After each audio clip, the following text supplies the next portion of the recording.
Hello बच्चों, आज के इस वीडियो में हम इलेक्ट्रिक फील्ड इंटेंसिटी और कुछ इंपॉर्टेंट नोट्स की बात करेंगे। तो आइए सबसे पहले इलेक्ट्रिक फील्ड के बारे में जानते हैं। Electric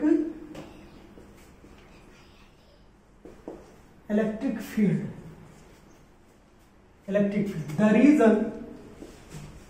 the region around the charge particle in which another charge particle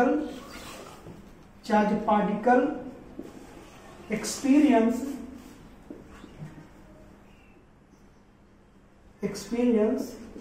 the electrostatic force of the first charge particle. तो मैंने बताया the region around the charge particle in which another charge particle experience the electrostatic force of the first charge particle. जो first charge particle है वही क्या है? Source charge है। ठीक, तो मैंने ये बताया। तो देखिए जरा, अगर हमारे पास कोई सोर्स चार्ज है हमारे पास, एम राइट? अगर मैं इस सोर्स चार्ज के पास कोई मैं चार्ज ले आऊं, मान लेते टेस्ट चार्ज लाता हूं, ठीक है ना? तो बताइए इस पर क्या करेगा? एक इलेक्ट्रोस्टैटिक फोर्स जनरेट करेगा अकॉर्डिंग टू कूलॉम। आने देगा? अगर ये पॉजिटिव है तो ये क्या करेगा? रिपल करेगा। अगर नेगेटिव होता तो अपनी तरफ लगता, यानी अट्रैक्ट करने की कोशिश करता। इसी तरीके से अगर इधर मैं लाऊं तो बताइए ये भी लगाता, इधर भी रिपल करवाता, इधर भी। अगर नेचर अपोजिट होता तो अट्रैक्ट करवाता। तो वो रीजन जहां तक ये इलेक्ट्रोस्टैटिक फोर्स क्या कर सकता है, इस पर लगा सकता है, उस रीजन को क्या बोलते हैं? इलेक्ट्रिक फील्ड बोलते हैं। मैंने यही तो बताया, the region around the charge particle in which another charge particle experience the force of electrostatic is known as electric field. ये मैंने डिफिनेशन लिखा, समझ में आना? तो कोई भी चार्ज पार्टिकल क्या करिए आप लाइए तो क्या करेगा? ये अट्रैक्ट कर लेगा या तो रिपल करेगा। तो ये हमारा क्या हो जाएगा? इलेक्ट्रिक फील्ड हो जाएगा। Um right? ये क्या हो जाएगा? हमारा इलेक्ट्रिक फील्ड हो जाएगा। अब समझ में? तो देखिए, इलेक्ट्रिक फील्ड को मैं और तरीके से समझाने की कोशिश करता हूं।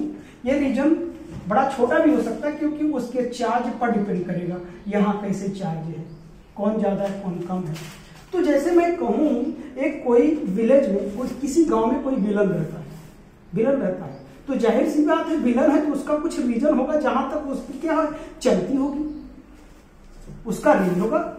ये यहां तक इसका ये रेंज है, यानी यहां लोग आने से डरेंगे।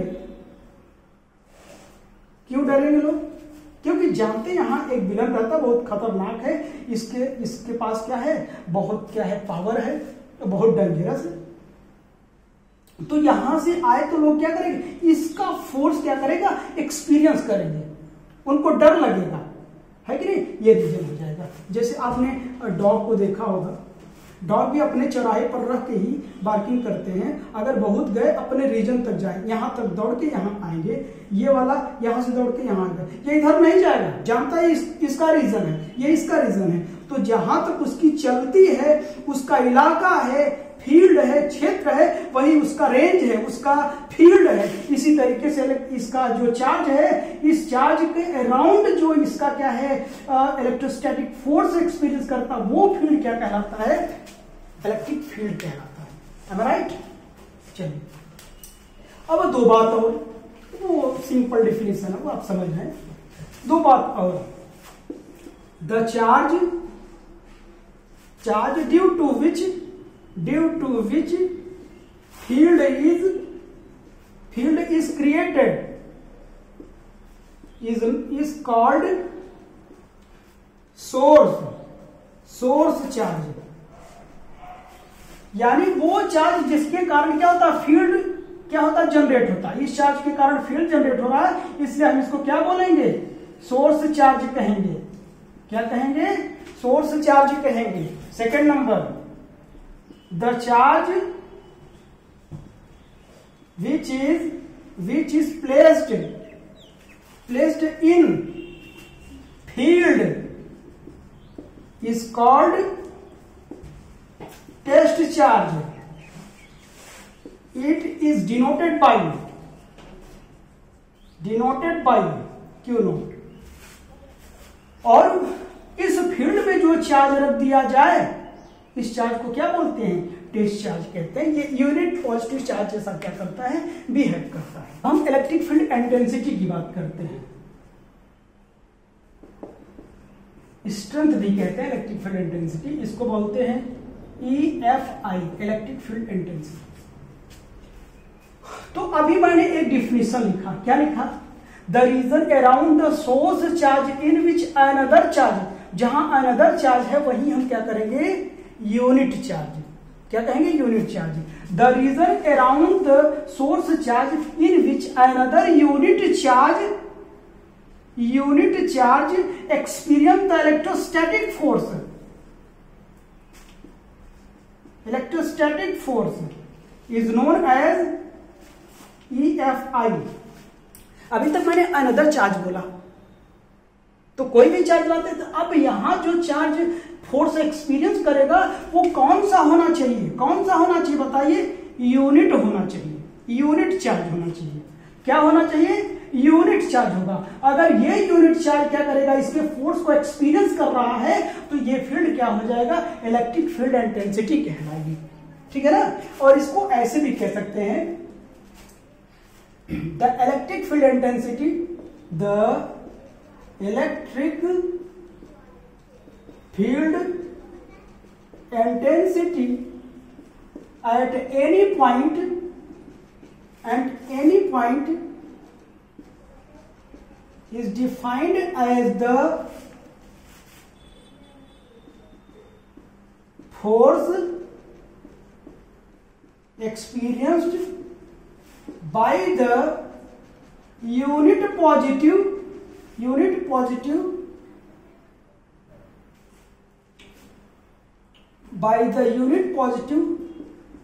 charge। ठीक, the electric field intensity at any point is defined as the force experienced by the unit positive charge। अगर इसे और अच्छे से लिखना चाहें, जैसे आपको कम समझ में आ रहा हो, तो आप ऐसे लिख दीजिए, the electrostatic force per unit charge is known as electric field intensity। It is denoted by capital E। समझ गए। तो कैसे भी आप डिफाइन करिए, तो the electric field intensity at any point is defined as the force experience by the unit positive charge. Am right. यानी unit positive charge द्वारा जो फोर्स एक्सपीरियंस करेगा उसे क्या बोलेंगे, electric field intensity. Electric field intensity है force ही, वो फोर्स ही है, लेकिन यूनिट चार्ज क्या कर रहा है, एक्सपीरियंस कर रहा है, इसलिए उसे क्या बोलते हैं, इलेक्ट्रिक फील्ड इंटेंसिटी। अगर मैं इसे डिफाइन करूंगा, E will be equal to आएगा हमारे पास या बाई क्यू लिखिए चाहे क्यू नॉट लिखिए। अगर मैं इसे 1 ले लूं तो आप देख लीजिए E will be equal to F। मैंने बताया इलेक्ट्रिक फील्ड ही क्या है, फोर्स ही है। कब, जब चार्ज क्या होगा हमारा, यूनिट होगा तब। ठीक, चलिए अब इसकी हम डिफिनेशन लिखते हैं, वो फॉर्मूला लिखते हैं। तो electric field intensity will be equal to कितना हो जाएगा, ये फोर्स बाय कितना हो जाएगा, क्यू नोट होगा। ये आर का फंक्शन होता है, वो पता है। इसी को आप ऐसे लिख सकते हैं, ये will be equal to limit q naught tend to 0 या बाय क्यू नॉट। मतलब बहुत स्मॉल होना चाहिए। क्या होना चाहिए, बहुत ही स्मॉल होना चाहिए, तब क्या हो जाएगा, ये मतलब 10 to 0 मतलब 0 नहीं होना चाहिए, मतलब आसपास 1 के होना चाहिए, ठीक है ना। तो ये फील्ड हो जाएगा। और इसका मैग्नीट्यूड मैं निकालूं, मैग्नीट्यूड अगर मैं निकालूं तो mod of a will be equal to F by q naught, mod लगा दीजिए, राइट। अब चलिए हमारे पास फोर्स मिल गया, हम क्या करते हैं, इसके हम यूनिट निकालते हैं, यूनिट ऑफ कैपिटल ई, ठीक। तो we know that E will be equals to F by Q naught, unit of E, unit of F by unit of Q, Newton पर कूलम, यूनिट ऑफ E कितना हो जाएगा, Newton पर coulomb. इसकी dimension क्या हो जाएगा, dimension of E, we know that E will be equal to F by Q naught। अब देखिए dim of E, dim of F by dimension of Q। तो डायमेंशन ऑफ E कितना हो जाएगा बताएंगे,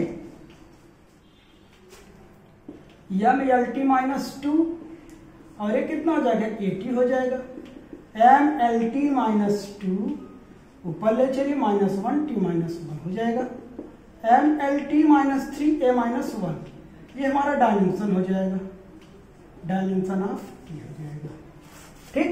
डायमेंशन भी आपने देख लिया। अच्छा, अब हम ये लिखेंगे, it is a vector quantity because it has both magnitude and direction, vector quantity.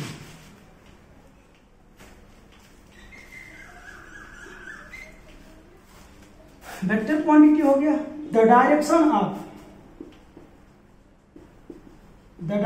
Of electric field intensity is always positive to negative. यानी अगर मैं कहूं, अगर ये पॉजिटिव चार्ज है और नेगेटिव चार्ज है, ये जो फील्ड की डायरेक्शन होगी क्या होगी, ऐसी होगी। यानी पॉजिटिव क्या करेगा, इसे अवे करेगा, और नेगेटिव क्या करेगा, अट्रैक्ट करेगा, नेगेटिव बुलाएगा। यानी पॉजिटिव अपने से दूर भागा के नेगेटिव क्या करेगा, बुलाएगा। दोनों को ओवरऑल मिला दीजिए तो क्या हो गया, पॉजिटिव टू नेगेटिव हो जाएगी इसकी डायरेक्शन, ठीक। एक मैं कह दूं Q will be equal to 1 coulomb हो जाए, अगर 1 कूलाम का चार्ज मैं लिखूं तो जो फील्ड होगा हमारा क्या हो जाएगा, इलेक्ट्रोस्टैटिक फोर्स के क्या हो जाएगा, इक्वल हो जाएगा। यानी मैं फिर से डिफाइन कर सकता हूं, electrostatic force, electric field intensity is equal to the force experience by the 1 coulomb charge. 1 coulomb charge द्वारा जो फोर्स एक्सपीरियंस होता है वही क्या होता है, हमारा इलेक्ट्रिक फील्ड होता है, राइट। चलिए समझना, ठीक। अब इलेक्ट्रिक फील्ड लाइंस की बात करते हैं। An electric field lines as a path state curve such that tangent to it any point gives the direction of field at that point। यानी जो इलेक्ट्रिक फील्ड लाइंस है, अगर उस इलेक्ट्रिक फील्ड लाइन पर टेंजेंट जो draw करेंगे उस point पर इलेक्ट्रिक फील्ड की डायरेक्शन को रिप्रेजेंट करेगा। अभी मैं बताऊंगा एक खास बात, और ये जो इलेक्ट्रिक फील्ड लाइंस होती है वो क्या होती है, इमेजिनरी लाइन होती है। उसे समझने के लिए हम ड्रॉ करते हैं, ठीक। चलिए तो इलेक्ट्रिक फील्ड लाइन को देखिए, अगर जो मैं दूसरा डेफिनेशन लिखने जा रहा हूं वो क्या कहते हैं, एकदम एक्यूरेटली सही नहीं है, लेकिन फिर भी समझने के लिए वो डेफिनेशन हमारे लिए बहुत अच्छा है, ठीक है ना, उसे समझ में आ जाता है। अगर मैं किसी चार्ज पार्टिकल को फील्ड में क्या करते हैं, फ्रीली मूव करने के लिए छोड़ दूं, फ्रीली मूव करने के लिए अगर मैं छोड़ दूं किसी फील्ड में, अगर किसी फील्ड में है, ये मान लेते हैं इलेक्ट्रिक फील्ड है, हमारा इलेक्ट्रिक फील्ड है, अगर मैं पॉजिटिव चार्ज पार्टिकल को क्या कर दूं, इस फील्ड में मैं छोड़ दूं, मूव करने के लिए, फ्रीली मूव करने के लिए छोड़ दूं। तो जब छोड़ दूंगा तो ये क्या करेगा, ऐसे मूव करना स्टार्ट कर देगा in the direction of field. जब मूव करना स्टार्ट कर देगा तो उसके द्वारा जो पाथ ट्रेस होगा वो हमारी क्या बोली जाएगी बताइए, इलेक्ट्रिक फील्ड लाइन। यानी द पाथ ट्रेस बाय, यानी when the positive charge particle placed in electric field then charge particle move in the direction of field and the path traced by the charge particle is known as the क्या, electric field lines। तो लिख लूं क्या,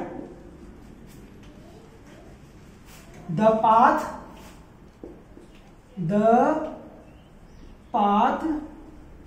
traced by the positive charge particle in a field when it is placed in that field। समझ गया ना। तो जब उसे क्या कर दिया जाएगा, रख दिया जाएगा, मूव करने लगेगा, ये जो पाथ है हमारा वो क्या कहलाएगा, इलेक्ट्रिक फील्ड लाइंस कहलाएगा। ठीक, चलिए अब हम क्या करते हैं, इलेक्ट्रिक फील्ड लाइंस की बात करते हैं अलग अलग पॉइंट्स के लिए। ठीक, point number, electric field lines due to positive charge. Electric field line due to positive charge, ये डिफरेंस देख लिए, हटा दो इसे। Electric field line due to positive charge. अब देखिए हमारे पास अगर पॉजिटिव चार्ज है तो ये आप जानते हैं पॉजिटिव चार्ज क्या करता है, इलेक्ट्रॉन क्या करता है, ये रिलीज करता है, निकालता है। ठीक है ना।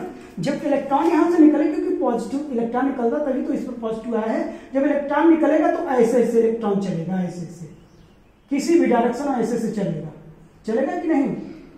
तो बताइए जो पाथ है वही क्या है, बताइए इलेक्ट्रिक फील्ड लाइंस को क्या कर रहा है, ये रिप्रेजेंट कर रहा है।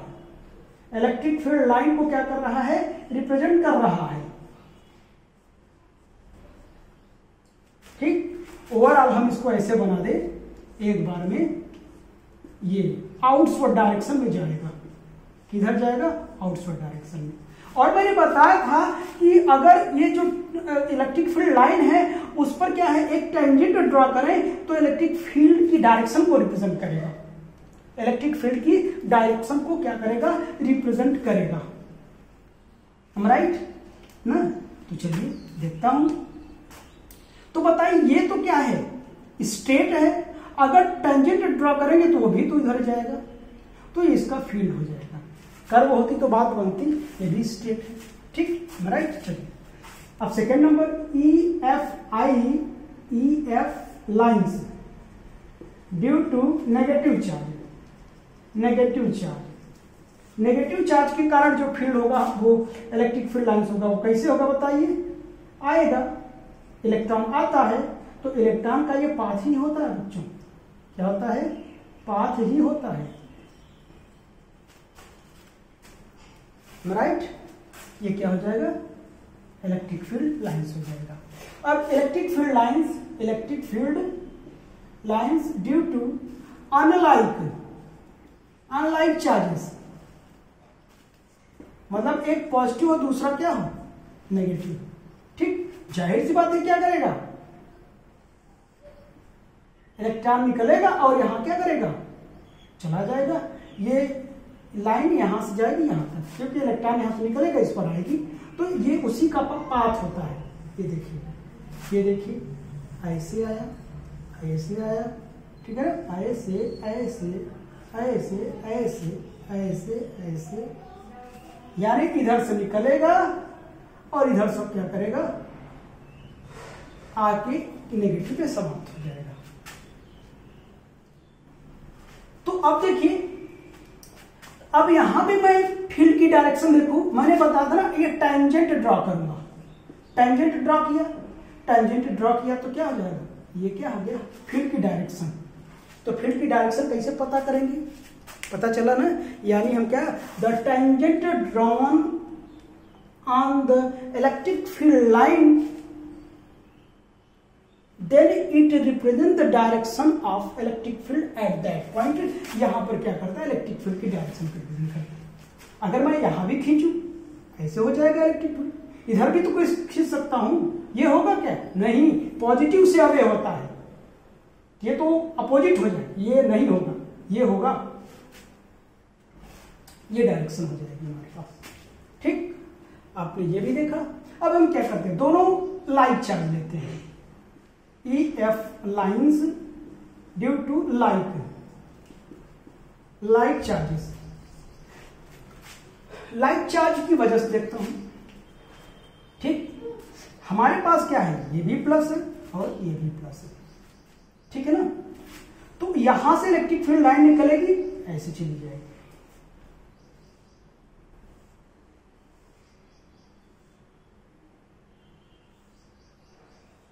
ऐसे,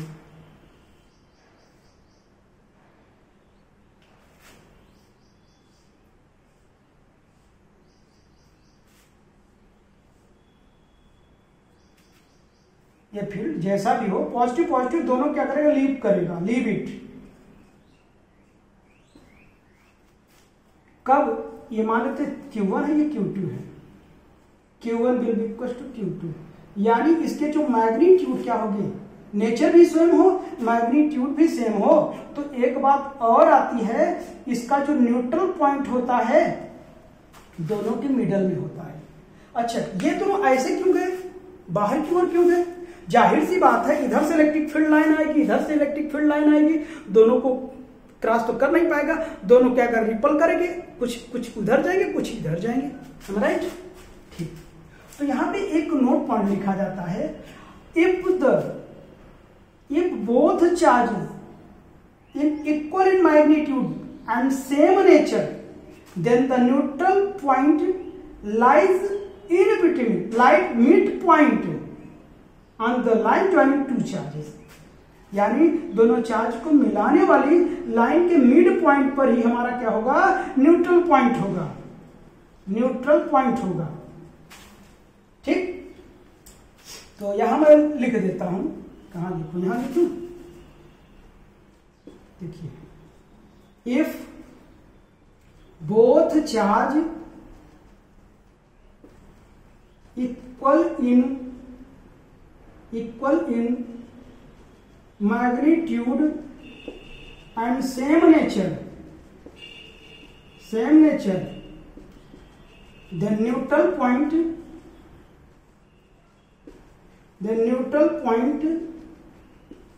lies midpoint on the line joining two charges। समझ में ना, दोनों चार्ज को मिलाने वाली लाइन के मिड पॉइंट पर ही न्यूट्रल पॉइंट होगा। ठीक, चलिए अब इसे मैं हटा दूं, तो आपने देखा तो क्या हो जाएगा, न्यूट्रल पॉइंट कहां होगा, at the neutral point electric field is always equal to क्या, इक्वल टू 0। कब, जब दोनों क्या होंगे, सेम होंगे, तब दोनों चार्ज की मैग्नीट्यूड सेम होगा, तब होगा ऐसा। ठीक, चलिए अब मैं यहां पे चार्ज Q1 लेता हूं। ठीक,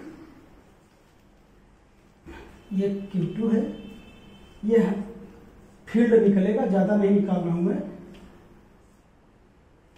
ठीक, ये हमारा न्यूट्रल पॉइंट है, यहां से डिस्टेंस हमारा कितना है, R1 है, यहां से कितना है, R2 है, ये न्यूट्रल पॉइंट है, ये न्यूट्रल पॉइंट P है। एट P, बताइए इसके कारण फील्ड इधर रिपल करेगा, ये क्या हो जाएगा, E1 हो जाएगा, इसके कारण किधर लगेगा, इधर लगेगा, ये कितना हो जाएगा, E2 हो जाएगा, राइट। इसके कारण इधर, इसके कारण इधर, एट पॉइंट P, तो E1 माइनस E2 इधर है, ये इधर है, फील्ड इक्वल टू E। मैंने बताया न्यूट्रल पॉइंट पर जो नेट फील्ड होता है कितना होता है, 0 होता है, E1 minus E2 will be equal to 0, E1 बराबर E2 हो जाएगा। चलिए इसके कारण एक ही चार्ज होता है, अभी फील्ड में निकलवाऊंगा Q1 बाई R1 स्क्वायर, और ये वाला कितना हो जाएगा, ये इसके कारण 1/4 pi epsilon not Q2 by R square. यहाँ एप्सिलॉन नॉट है, एप्सिलॉन नॉट होने का तात्पर्य कि इसके बीच में हमारे क्या है, स्पेस है, ठीक है ना, ये कट जाएंगे। Q1 by Q2 sorry R1 square Q2 by R2 square, ठीक। तो Q1 बाई Q2 बराबर R1 बाई R2 का होल स्क्वायर। एक तो हमारे पास फॉर्मूला मिल गया। अगर हमारे पास क्या डिस्टेंस का रेशियो गिवन हो और एक चार्ज दिया हो तो अनदर चार्ज हम यहां से फाइंड आउट कर सकते हैं, ठीक है ना। इफ क्या कर दिया जाए, इफ R1 R2 क्या हो जाएगा, R1 R2 गिवन हो, Q2 गिवन हो तो Q1 निकल जाएगा, राइट। तो इस तरीके से हम क्या कर पाएंगे, निकाल पाएंगे, ठीक है ना। ये देखूंगा दोनों का जब मैग्नीट्यूड क्या हो, सेम ना हो, तो यहाँ क्या हो जाए, Q1 हो जाए और यहाँ क्या हो जाए, Q2 हो जाए, ठीक। कितना हो जाए, Q2 हो जाएगा। अभी तक आपने देखा था जब सेम था तो इसका न्यूट्रल पॉइंट कहाँ था, मिड पॉइंट पर था, ठीक। ये इलेक्ट्रिक फील्ड लाइंस क्या कर रही हैं, निकल रही हैं, ठीक है ना, ठीक। तो अब हम मान लेते हैं ये क्या है, हमारे पास Q1 जो है ग्रेटर देन Q2, तो जाहिर सी बात है ये ज्यादा पावरफुल है, तो ये दूर तक क्या करेगा, मैग्नेटिक फील्ड क्या करेगा, वो इलेक्ट्रिक फील्ड क्या करेगा, रिलीज करेगा। और ये न्यूट्रल पॉइंट क्या कर जाएगा, शिफ्ट हो जाएगा, शिफ्ट टुवर्ड द क्या, स्मॉलर चार्ज, यानी तभी क्या करेगा, ऐसे करेगा। यानी जो न्यूट्रल चार्ज होगा, ये न्यूट्रल पॉइंट होगा, ये P है, न्यूट्रल पॉइंट किधर की ओर शिफ्ट कर जाएगा, स्मॉलर चार्ज की ओर शिफ्ट कर जाएगा। क्यों कर जाएगा, आप अच्छी तरीके से जानते हैं, अगर ये क्या है, मैग्नीट्यूड में ग्रेटर है तो क्या करेगा, ज्यादा क्या करेगा, मैग्नेटिक वो इलेक्ट्रिक फील्ड लाइन क्या करेगा, दूर तक क्या करेगा, ये पास करेगा। और ये वीक है, कम मैग्नीट्यूड का है, तो पास तक ही क्या करेगा, इलेक्ट्रिक फील्ड लाइंस क्या करेगा, इमिट करेगा, ठीक है ना। तो इसलिए क्या हो जाएगा, ये जो न्यूट्रल पॉइंट है शिफ्ट कर जाएगा। तो यहाँ आप लिख सकते हैं, क्या लिख सकते हैं, if the both charge are not equal in magnitude, then the neutral point shifted towards the smaller charge, किधर की ओर शिफ्ट कर जाएगा, स्मॉलर चार्ज की ओर क्या कर जाएगा, ये शिफ्ट कर जाएगा, राइट। तो मैं उम्मीद करता हूं कि आप लोगों को ये टॉपिक बहुत अच्छे से समझ में आया होगा। जो ना समझ में आया हो कमेंट बॉक्स में कमेंट करिए और आप अपने सवालों का जवाब लीजिए। तब तक के लिए धन्यवाद।